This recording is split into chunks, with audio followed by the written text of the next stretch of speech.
Okay, there we go. I think I'm on. Hello to any of the wonderful, smart, awesome students who are watching this.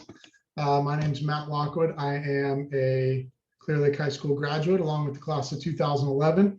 I'm also an alumni of Cal Poly San Luis Obispo School of Business. That's where I went to college, and I studied business administration with a concentration in entrepreneurship for 4 years there, and then went on to joined the workforce in the construction industry, and today I am a general contractor, licensed and bonded in the state of California, and I build new homes, I remodel homes, and I add on to existing homes. I also own a second business installing home standby generator systems and solar panels and batteries. So I'm a busy guy, but anyway, I was asked by one of my favorite teachers from Clear Lake High School, Mr. John Moorhead, to do a little video for you guys and answer some questions as far as my experience in the workforce and my career and so on and so forth. So I'll just get right to it.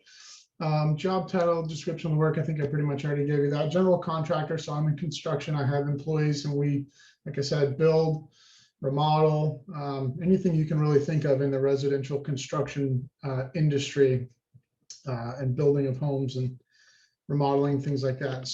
That's what we do. Education and training. Like I said, I studied business for 4 years. That really helped me out as a general contractor. There's kind of two ways you can go in the trade world. Is number one, you can get really good at a trade like plumbing or electrical or carpentry. And you can become a journeyman, which is like a very, very experienced tradesman who knows their trade and their craft very well, like down to the finest minute details, and they become a master of that craft. So some guys do that, and then other guys like me take more of the business route, which is where you end up being a general contractor or a business owner in one of the specific trades. And for that, most guys start off working, we call it in the bags, meaning having tool bags on and working in the field. So you either stay that path and you become a journeyman, or that experience that you get working on site when you start kind of becomes the training per se that you need to move to the general contracting or the business owner side of things. There's definitely a higher potential for making money in that on that side.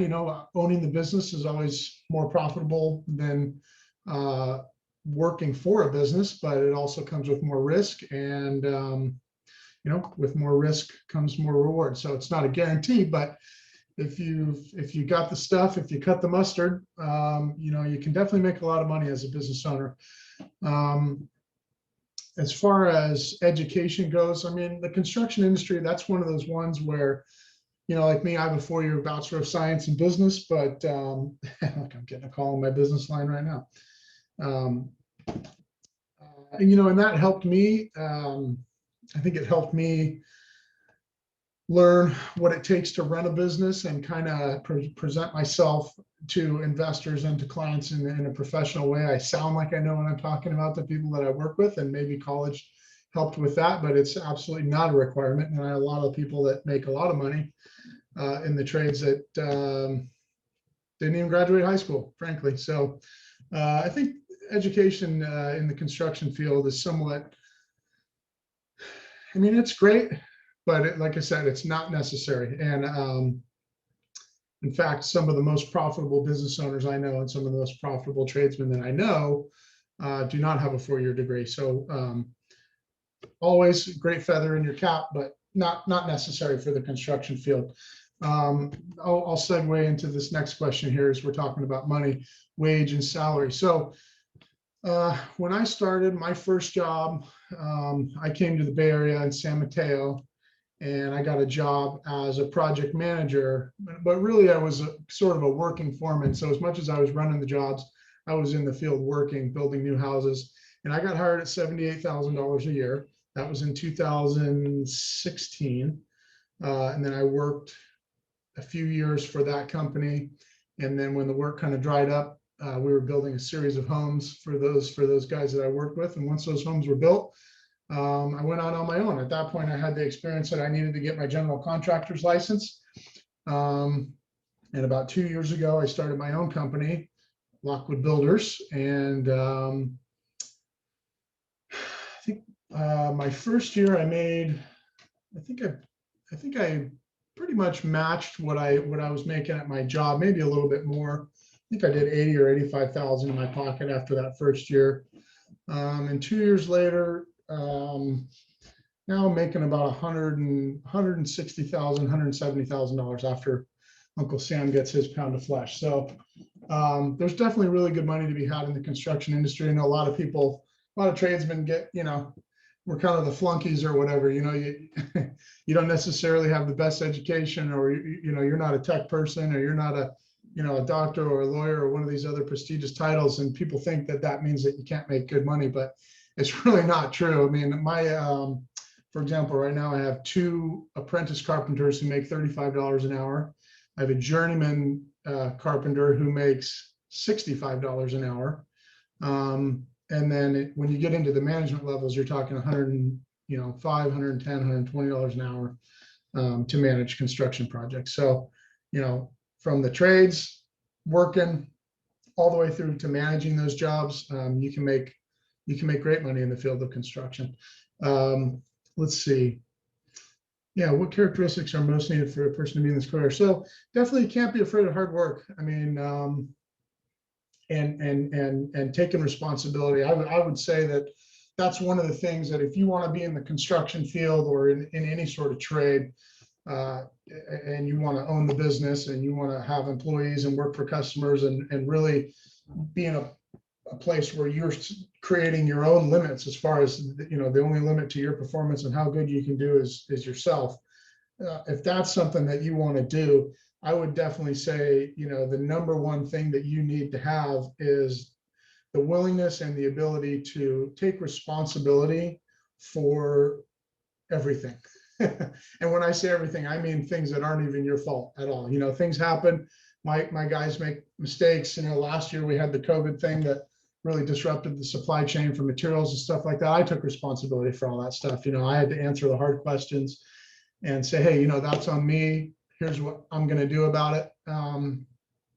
Things happen, shit happens in life, and it's not always your fault. But the biggest thing is that you can make excuses or you can make money, but you can't do both. So, if you're an excuse maker, if you're lazy, if you're, you don't want to get out there and get your hands dirty, construction definitely is not for you. But if you have the individual determination and drive to pick up problems, solve them, work through tough situations, maybe work with tough people sometimes, and come out on top of all that stuff, then if you've got that fight in you to do that when it may be frustrating or difficult, that's definitely, that's what it takes to succeed in the construction industry.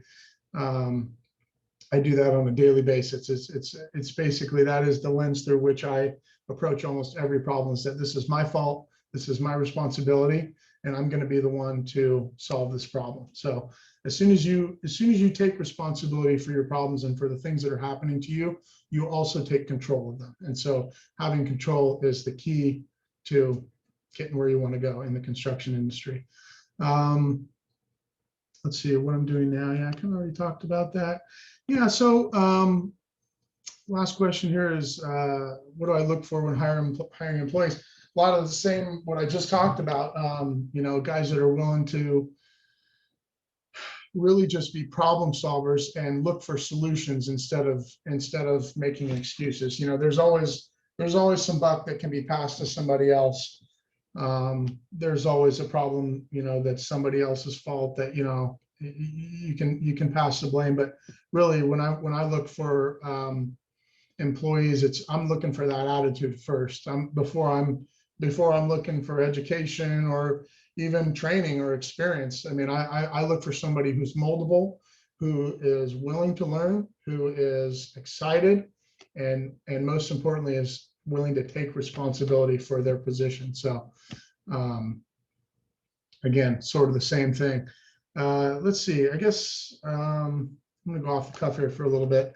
If you're looking to get into the construction industry, I'd say the number one thing that's very valuable is just to start working. I mean, I cannot describe enough to you the lack of skilled tradespeople in the industry. There's a major shortage of young, hungry, strong individuals who want to be involved in the industry. And so if you're interested in being in construction, go find an electrician or a plumber or a general contractor to work for and say, hey man, I'll come and work for you for free for a month, sweeping the floors and picking up the cut pieces off the ground or whatever I have to do.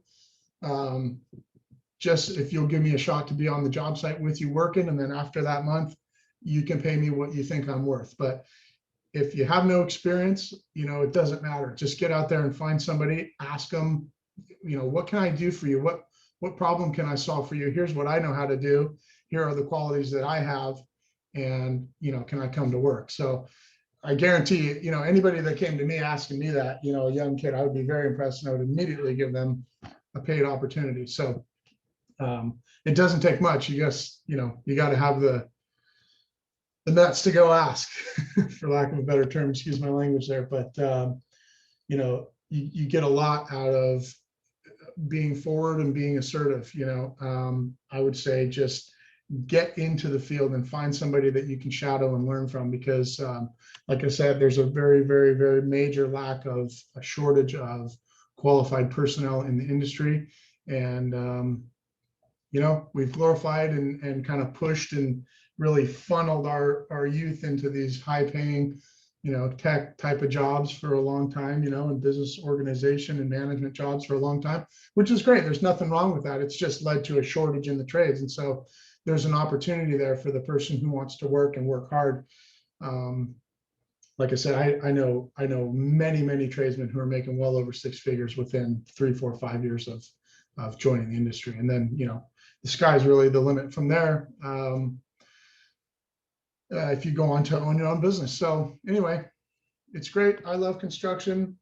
If you're thinking about doing construction, you have any questions, call me. I'll leave all my contact information with Mr. Moorhead and whoever's going to be on the receiving end of this video, your administrators. I would be happy to talk with you, work with you, let you come out on a job site for a week. Anything that I could do to help a young aspiring tradesman get a start in the construction industry, I would be more than happy to do. So anyway, I don't want to take any more of your guys' time. I don't even really know how long this video was supposed to be, but I hope you enjoyed that. And if you have any other questions, let me know. Get out there and be great. Do something.